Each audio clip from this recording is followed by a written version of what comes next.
Welcome to Command Control Power, Apple Tech Support and Business Talk, the longest-running Apple consulting podcast. For over a decade, we've released weekly episodes featuring real-world stories from the front lines of tech support, in-depth discussions about managing clients and businesses, and conversations with fellow consultants and industry partners. What you're about to hear is a best-of episode originally broadcast on June 28, 2016, a classic installment from our archives.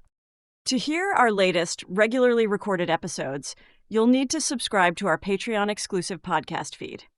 Designed specifically for Apple IT professionals, this private feed dives deeper into the challenges of running your consultancy, supporting your clients, managing staff, and maintaining large device fleets.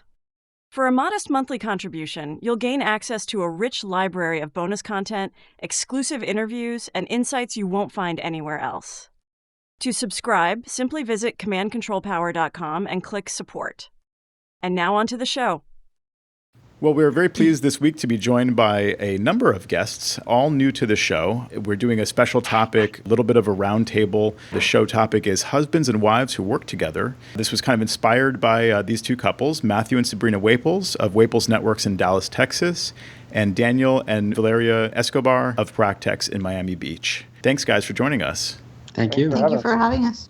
What inspired this show was our meeting at ACES conference a few months ago. We were talking with, I think at first, Matthew and Sabrina Waples, and realized that they worked together. And it reminded me, of course, of myself and my wife, Ashley, who actually worked for me for several years. And then later we were talking with Daniel, and he told us that he worked with his wife as well. Of course, I know that Sam, you and Jen worked together for a little while. And so we kind of put a show together thinking, this would be an interesting topic to explore some of these issues and considerations when working together as husband and wife who spend all their quality personal time together and then also work together.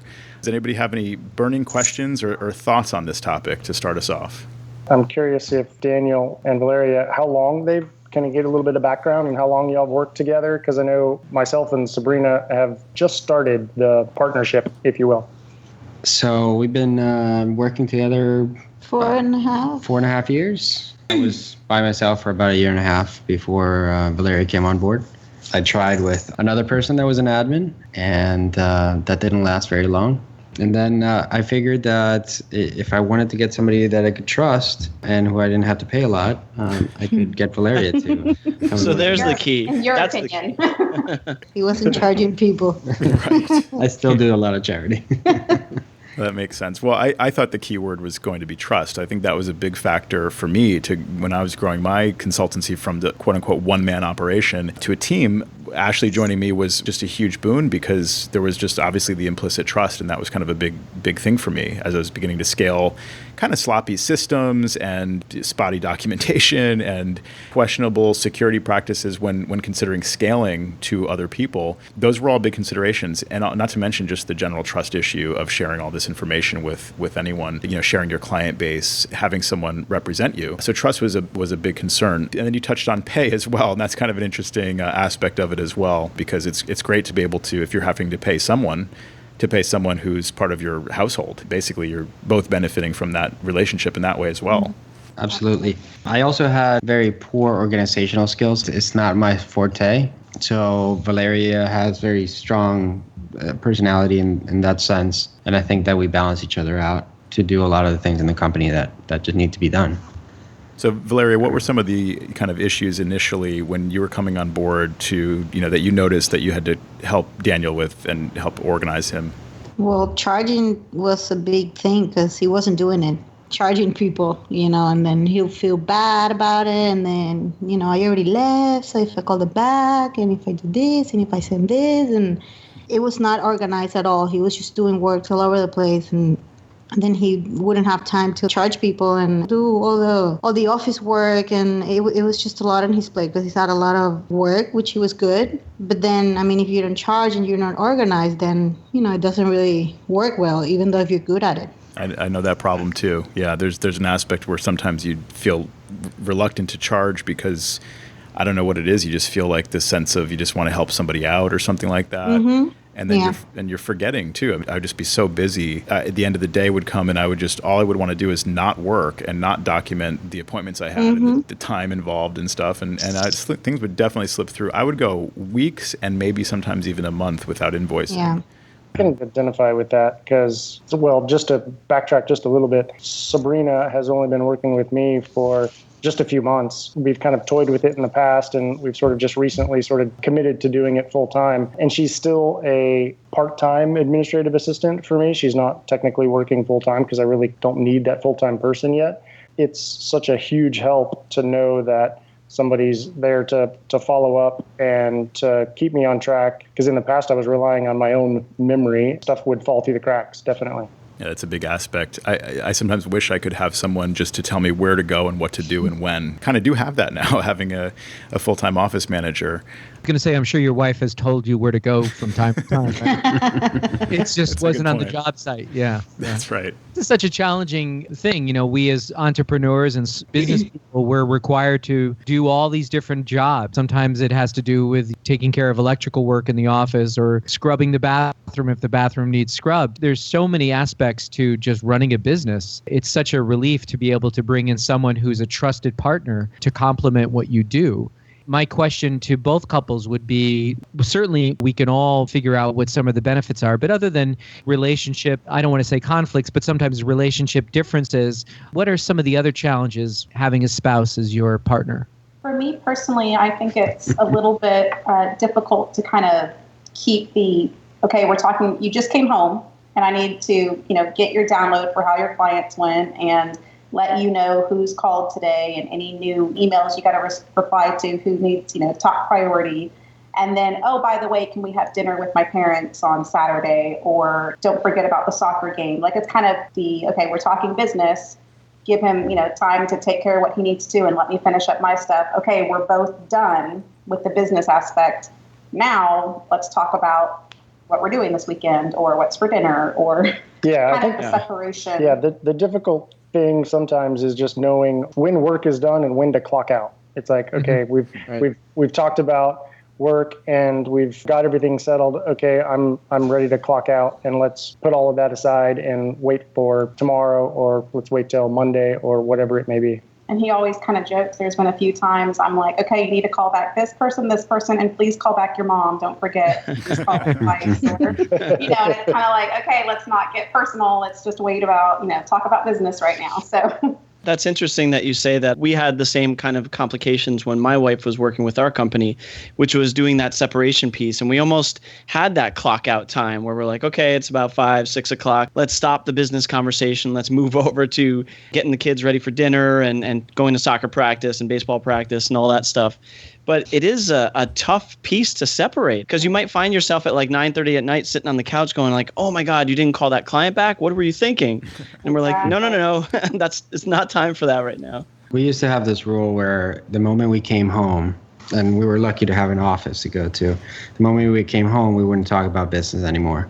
Lately, it's been a little blurred where we're talking about business at 12 o'clock at night, and we have to get back to that rule. Yeah. Well, I think that can be a real advantage, though, too. And you have to really balance that. But that was an advantage when Ashley was working with me, to be able to have those more like sort of admin, business conversations, sometimes at, 10:30 at night. And we'd sometimes have real productive conversations then about business. And those conversations didn't happen during the day because I was on site all day or whatever. So there is a flexibility aspect too that just doesn't happen with someone who's not your spouse. There's cool flexibility in the fact when an idea comes to mind that you can bounce a business idea off of them in the middle of the weekend or in the evening when, hey, something comes to mind. So that's nice too. You have a lot of hope ahead of you, considering Daniel and Valeria are still going strong. Because I know with my wife, we only did it for about 1.5 years. She's a school teacher, so she went back to work. And Joe, how long was Ashley with you until she went to her trade? It was like something like almost 4 years. Just to say that you guys lasted that long is something that Matthew and Sabrina have positive to look forward to, that it can keep going and you can still work together after a few years and not want to wring each other's necks. On occasion that could happen. Has it been after you stopped? You guys were working together for a while and then you stopped, and did the business get better or worse? Like, what changed?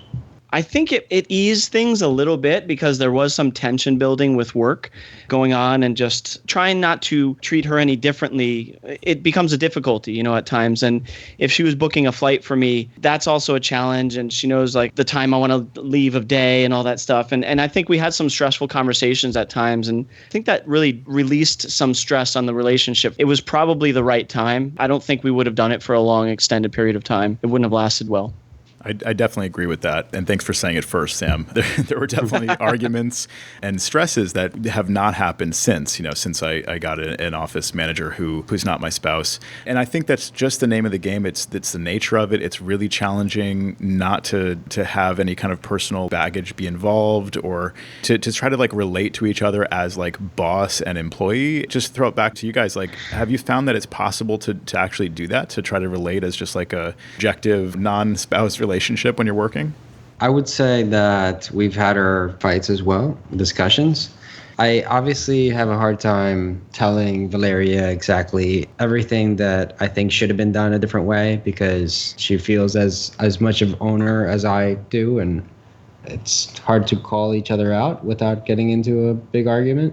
Yeah. Kind of like having a partner. That's why I hate having partners.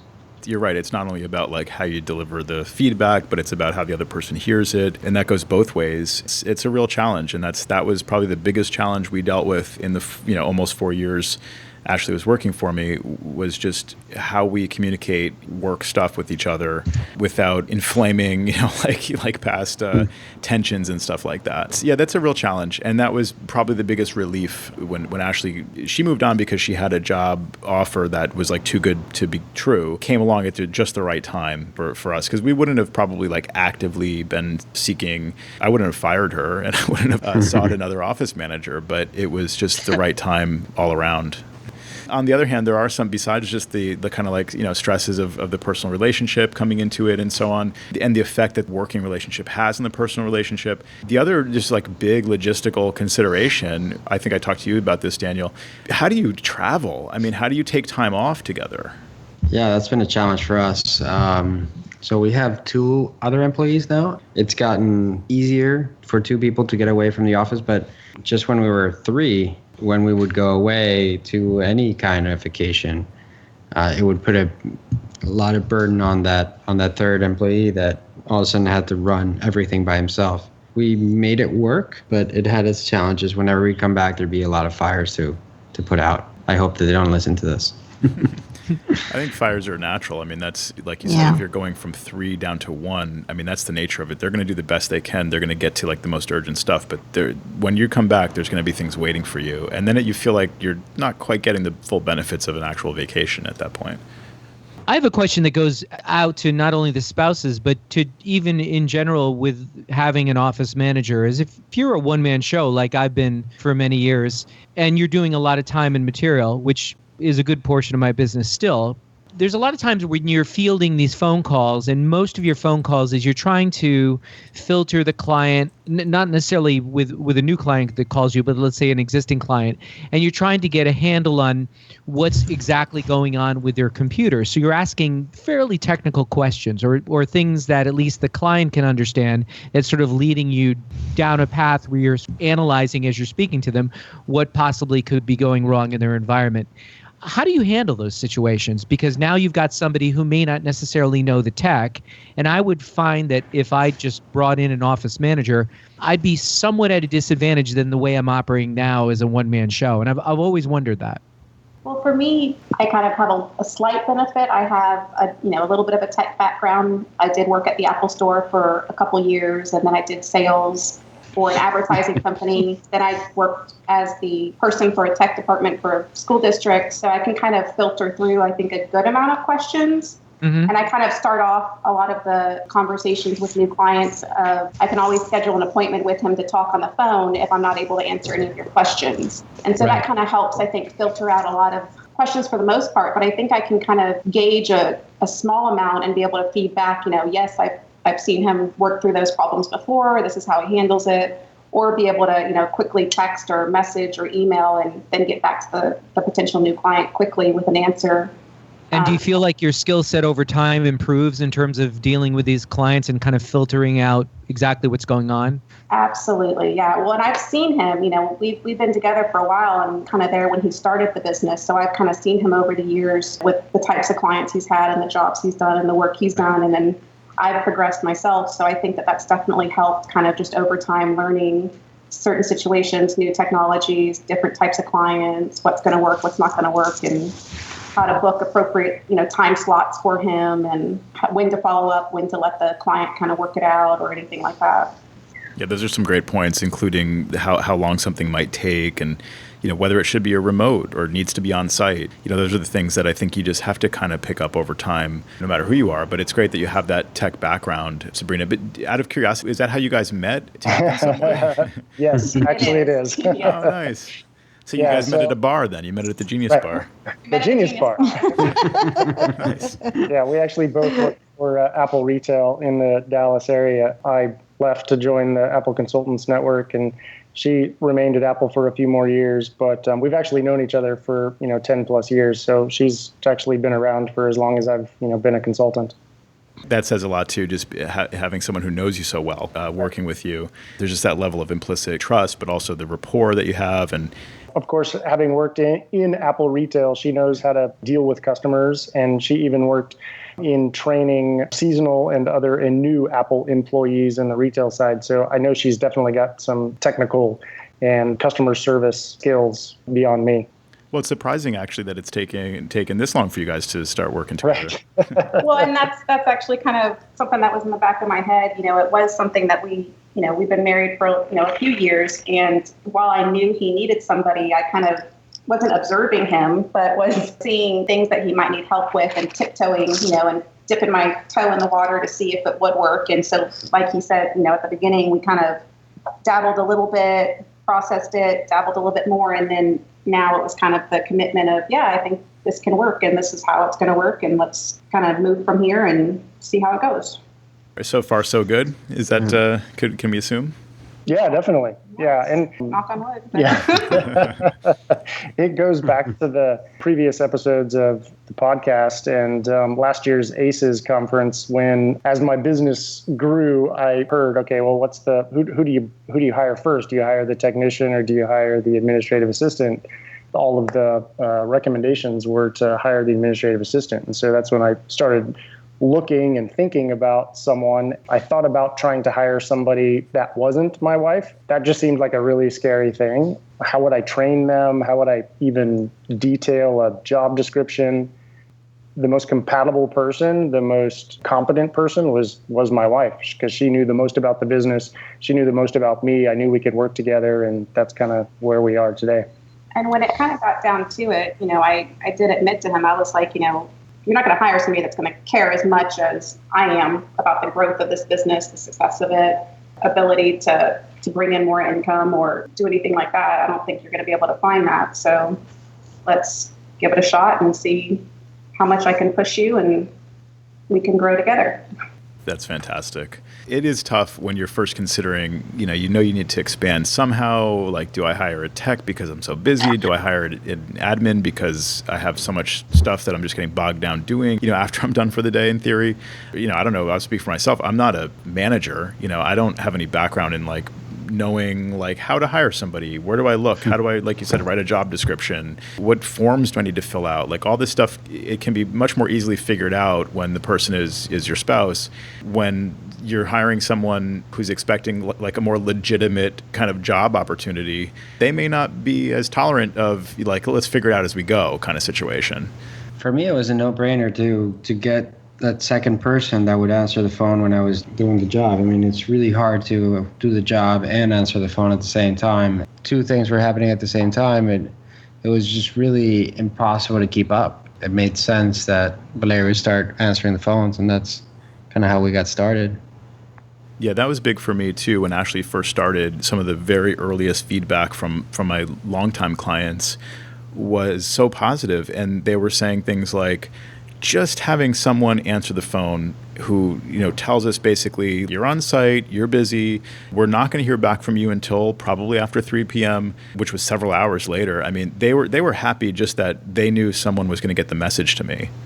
Joe, when you made your transition from Ashley to a hired office manager, did you find any changes other than the obvious? First of all, there was a new learning curve because, Ashley had been with me at that point for almost 4 years, so she had gone through the process of really like learning what to expect from clients, how to talk to clients.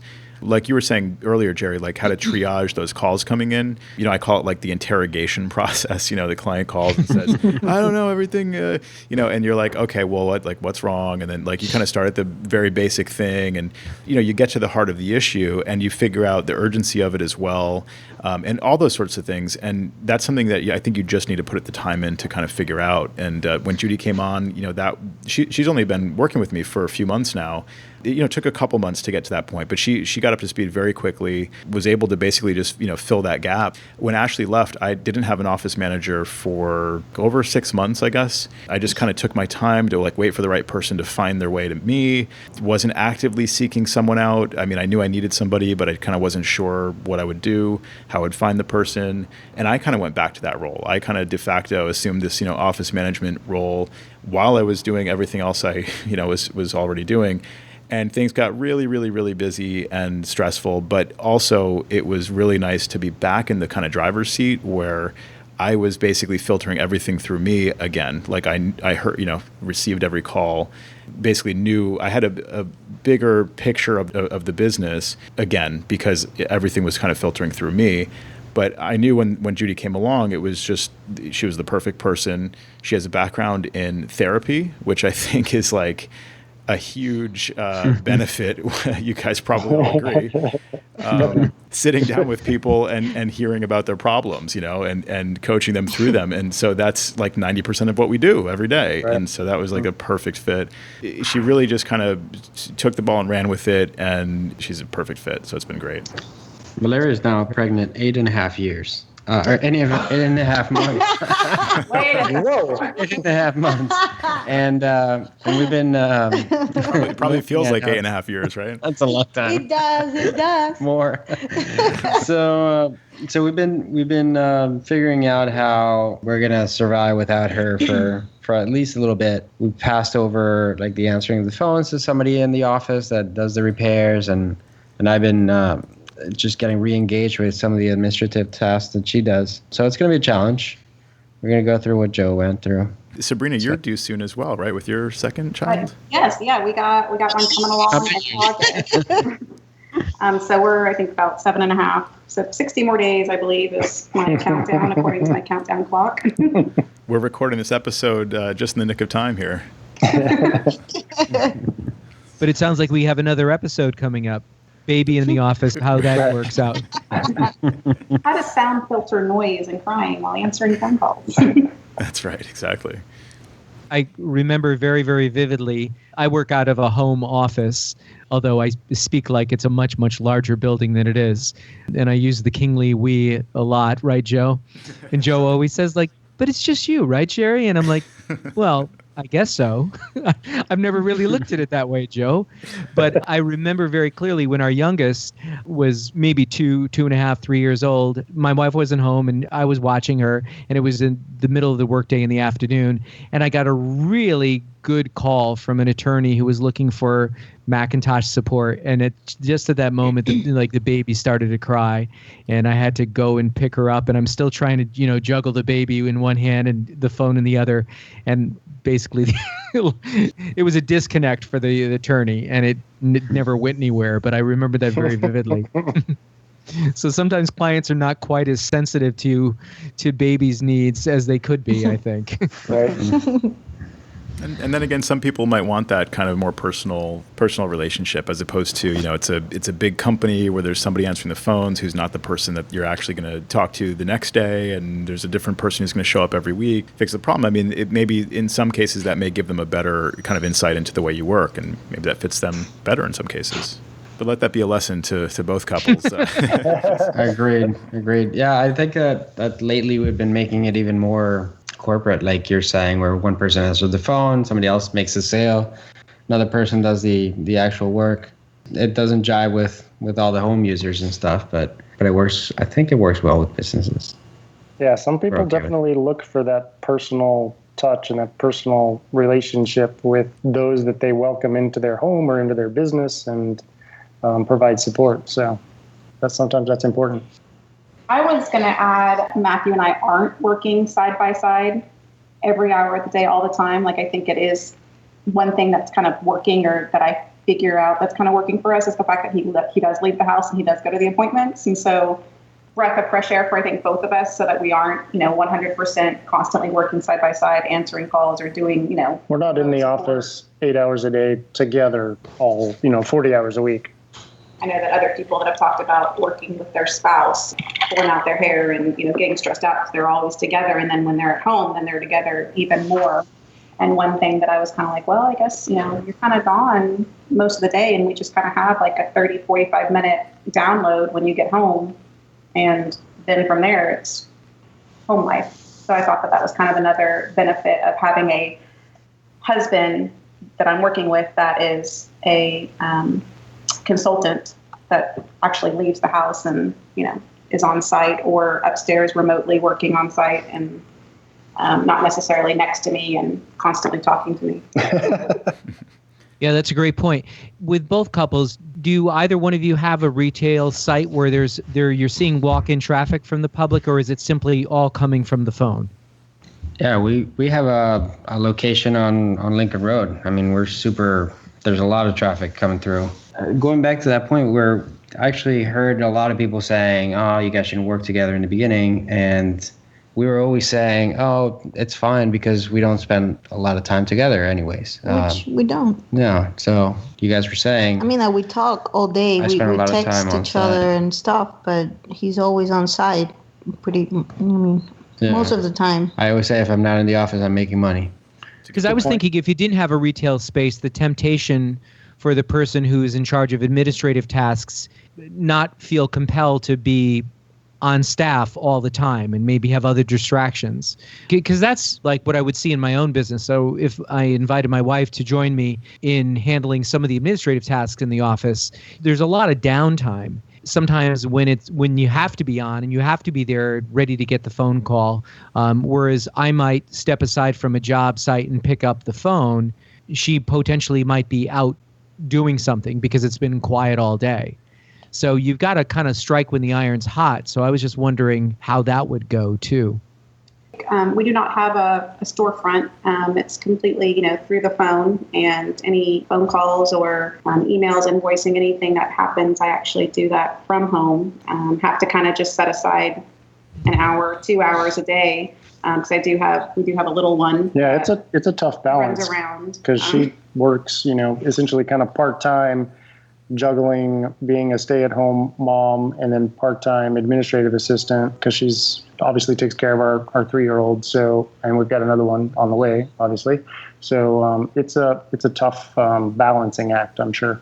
And that's another benefit of this line of work. Some of the flexibility you get working with each other is that it's not always a 9 to 5. Sometimes, right. It's just flexible. You can go in late, answer the calls from home, and then go into the office later, or, that kind of thing. So there is some flexibility there, and I guess both parties benefit from it. In my case, when Ashley was working for me, I would never say to her, why don't you go in at 9 o'clock and I'm going to sleep in today? Like that just wouldn't happen.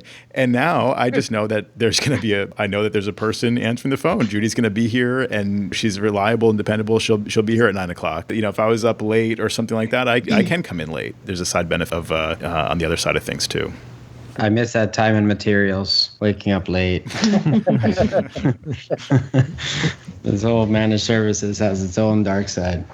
And for any ACNs listening in, would you recommend considering tax implications of having another family member on the payroll? I would imagine that needs to be looked at too. Where does it become profitable in terms of what kind of a salary you both can draw, or does it really not make sense? And does it almost make more sense to hire an employee? I would imagine there's some things that you would need to look at there. Yes, there is. Yeah, I think when we recently did it, there was how much was daycare and how much do we want to say this tax credit can give you, this amount if you made this much, or. Yeah, definitely, as we're getting into this more and more, it's a great question, because we're considering that all the time. I think that's a good question. I'm glad someone's thinking about it because I mean, we really did not even consider that. We didn't try to figure out the best way to structure the arrangement or anything. We probably could have. I think what you're saying is like you could maybe adjust the salary that's, on paper to affect the tax bracket you're in, versus the other expenses that you are now foregoing or something. I mean, there's lots of ways to look at that. And yeah, best thing to do is talk to the CPA for sure. Some of the tax benefits that we've seen, for instance, a part of both cars can go to the business because we're using them for the business. And both people being on the payroll, putting that money into Social Security and Medicare, Medicaid, just for our retirement, we thought was beneficial. With my previous jobs, I always put a lot of money aside for retirement and stock options, and being a one-man show, and now the good old days both of working us, for Apple. like, okay, so did we both put money aside for retirement, and how do you kind of save up for that? So that's kind of been that would be a good show, maybe if you haven't already done it. That's a good point. Well, in my case, when it comes to the money, maybe I was making a little more money when I had my other job. But then I thought about it, and I was a slave for like 11 years. I was literally a slave. Like, it was January, and I had to know what I was gonna do in October. I only had 10 days vacation, 5 sick days, and then I had my 401k, which it wasn't a big deal. I had it, but it wouldn't make a huge impact in my life. And then working with Daniel, it's our family business, and maybe I would make maybe a little less, but it's on our business, and it's for our family, and it's our time, and I could work 5 hours a day or 12 hours a day, and I wouldn't mind because it's for us. It also really happened when we were going to get married because you didn't have days left, so we couldn't really go get married or go on a honeymoon. So I had like 6 days left. That was the jumping off point. Like, hey, let's get married. You come and work with us and screw the bank. Wow. That's really how it happened.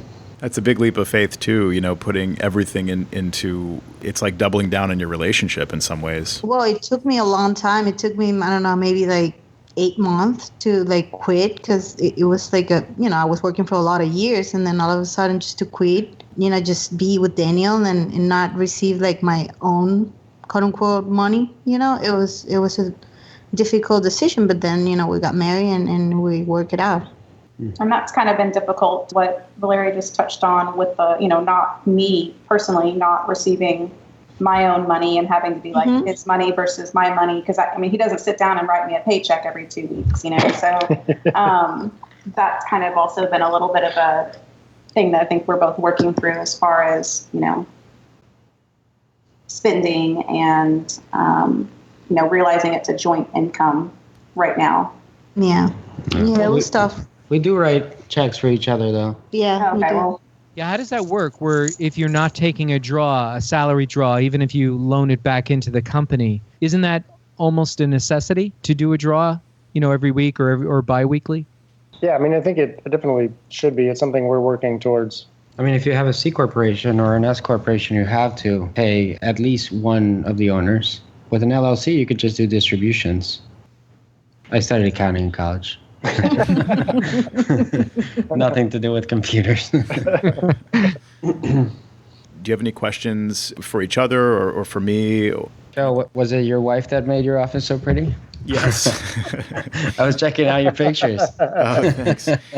Yeah, no, it's true that was a big factor. I really have Ashley to thank for, helping me grow the company in several ways. When she started working with me, she found the office space. We both knew we've got to move this operation out of our tiny little condo and make some more room for us, and I guess make the operation even more professional and so on.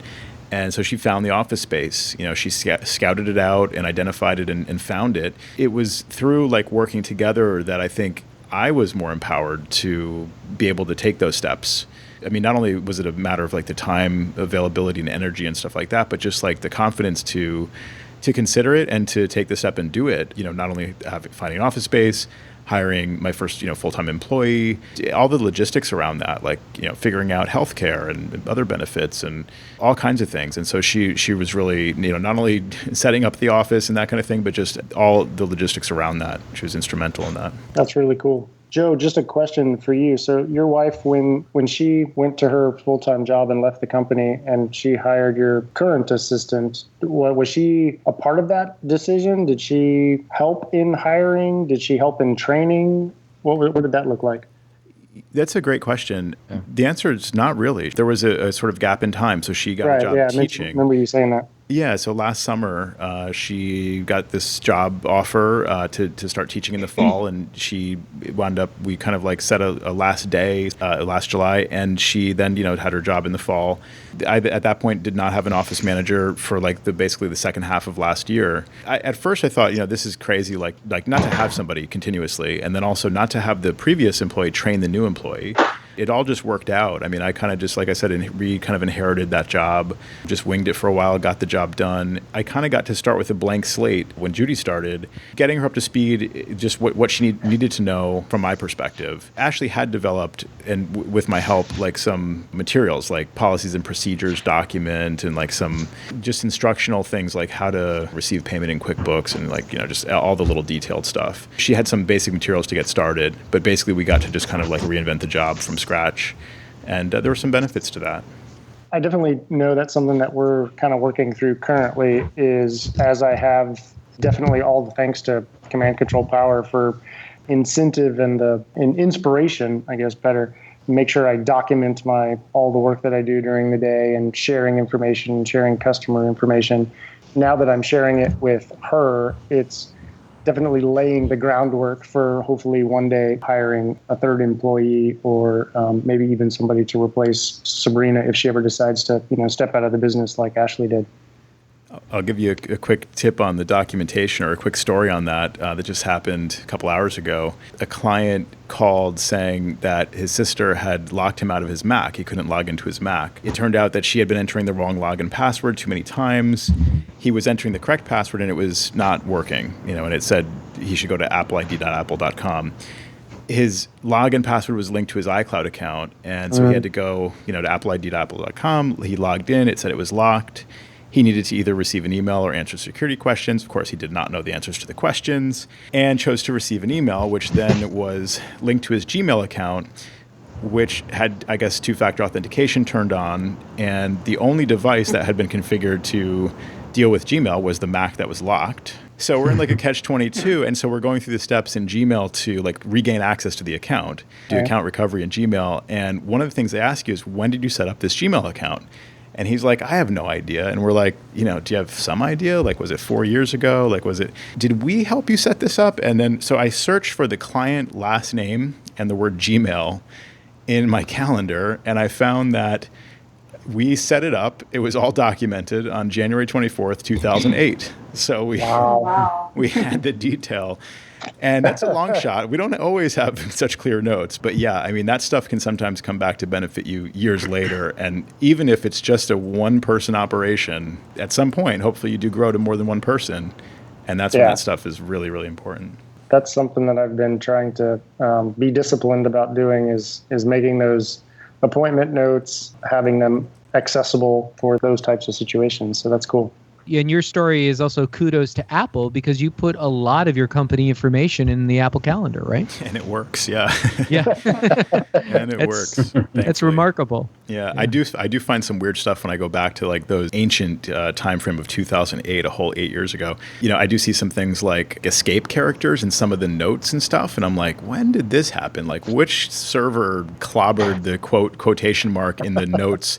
And it's decided to escape it with like a series of backslashes and weird stuff like that. I'm thinking there could be a little data degradation there, but the details have remained. So yeah, kudos to Apple on that. Yeah, we've gone through so many documentation platforms. It's I feel like we have a little bit in each place. So Daniel and Valeria, over the last 4+ years, have you guys documented the job descriptions and kind of detailed that aspect of it too? We have the descriptions and probably the requirements and we're all over the place most of the time. Yeah, I don't think that we've really documented each process individually, like Luis probably has. I've written things here and there that just all need to be patched together. We lived like that for a while too, and what finally got us to come up with like a 2-page document, like here's everything you actually need to know how to do this job, was when we were going to go away for our honeymoon a couple years ago. Speaking of like those times when you're both leaving and you're just leaving like the one person to cover everything, we actually had some coverage, some part-time coverage. Funnily enough, it was Ashley's sister was between jobs, her twin sister. So she filled in for those few weeks. A couple of weeks, and so we just handed her this document saying like, here's all the procedures. That's what finally like kicked us into gear to finalize that document, put it together. And you guys have written it all down. I know that Alan, for instance, has a super extensive, this is how you do each thing in the company. Have you guys done any of that? I've started it a few times. We do have some of those documents. They do exist. They're not entirely complete. And of course, things are always evolving, not only in the software wise, but just like the way you do the job and the roles change. But yeah, I think that's an important document to have. Speaking of something we talked about a few months ago with Amy McKnight about the concept of your business maturity date, whether or not you have a new admin at some point, but just whether you're there as the owner and admin partners in the future at all. You want to be able to think of it that way, that maybe someday you'll hand off the business to someone else, not hand it off but sell it. That's the kind of document that I think would be really important for that, and maybe even just like add to the value of the company. Absolutely. Work in progress. So as we wrap up here, guys, any final words of wisdom to the other couples out there that may be considering working together, or have been working together and considering whether to continue working together? Communication is the key. Great advice. Communication, yeah. Not talking about work all day long. It has to be a rule, because it can really creep into the house and cause problems. But I think it can be done. Like, I think there's a lot of naysayers out there, and I don't think it's true that it's not possible and it doesn't work. With the right communication and the right boundaries, I think it can definitely be done. I think it takes unique individuals. Sounds like you both have found good matches for each other. So onward, steady on. Right on. Thanks again to Matthew and Sabrina Waples of Waples Networks in Dallas, Texas.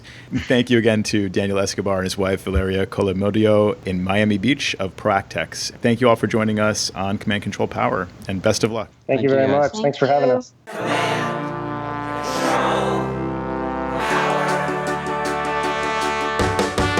Jerry does his voices of customers of all kinds. Am I on the cloud? Joe spins his deeply detailed yarns all the time. I have a whole story about this. Sam is on the road again, phoning in from a hotel. At least we know where I am. Half a century combined of Apple